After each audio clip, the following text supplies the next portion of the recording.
You know, we spend our entire lives inside something we can't even see. It's this vast, invisible blanket of gas that shields our planet and, well, makes all life possible. So today, we're going to explore what it is, what it's made of, and why it's so incredibly important. All right, before we really dive in, just a quick heads up. This is part 13 of our 20-part series on Earth sciences for everyone, and it's brought to you by Virtualization Options LLC. Now let's get back to that invisible blanket. To really get our heads around just how delicate this system is, let's start with a really powerful analogy.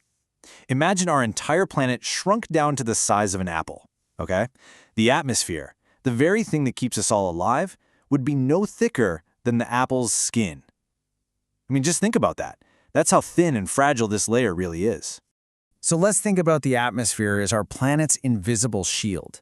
It's basically a complete life support system. And honestly, without it, Earth would just be a barren rock, kind of like the moon. So what is the atmosphere exactly? Well, at its core, it's just a thin layer of gases, held close to Earth by gravity. But its job? Man, its job is anything but simple. It's giving us the air we breathe, it's shielding us from all sorts of harmful solar radiation, and it's regulating our planet's temperature to keep things, livable. So this invisible stuff we're all breathing right this second, what's it actually made of? It's not just one thing. It's a very specific recipe of different gases. Here's something that might surprise you.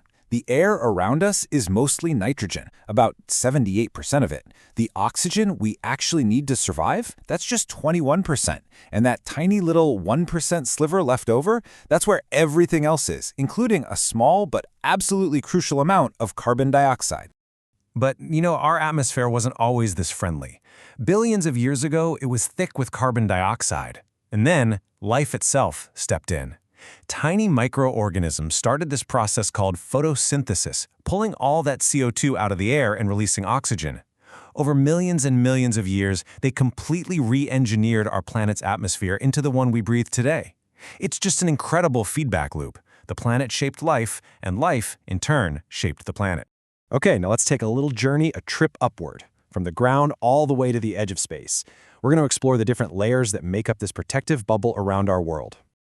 All right, starting from the ground up, we've got 4 distinct layers. We live right here in the troposphere. This is where all our weather happens.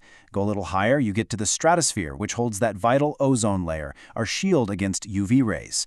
Next up is the mesosphere. That's where you see shooting stars, because that's where most meteors burn up.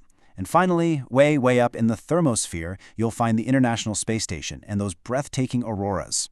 So we've seen what it's made of, and we've seen how it's structured. But why does any of this matter? Let's take a second and just summarize how critical this whole life-sustaining system really is. Let's just pull it all together, right? The atmosphere does so much more than just give us air to breathe. It's our shield against nasty radiation and most of the meteors heading our way. It's our thermal blanket, trapping heat. It drives our weather and our climate. It even transports water and seeds across entire continents. In so many ways, it's like the planet's combined circulatory and respiratory system. And let's put a number on that thermal blanket effect, just to see how powerful it is. Without our atmosphere, the Earth's average temperature would be 33 degrees Celsius colder. That is well below freezing. Our planet would be a frozen, uninhabitable ice ball. The atmosphere is literally the difference between a snowball and the vibrant world we know. So, we'll end with this thought. We've seen how thin, how complex, and how absolutely vital this invisible layer is. It makes every breath, every bit of life on this planet possible. Which brings us to a really crucial question. What is our role in protecting this fragile skin of our world?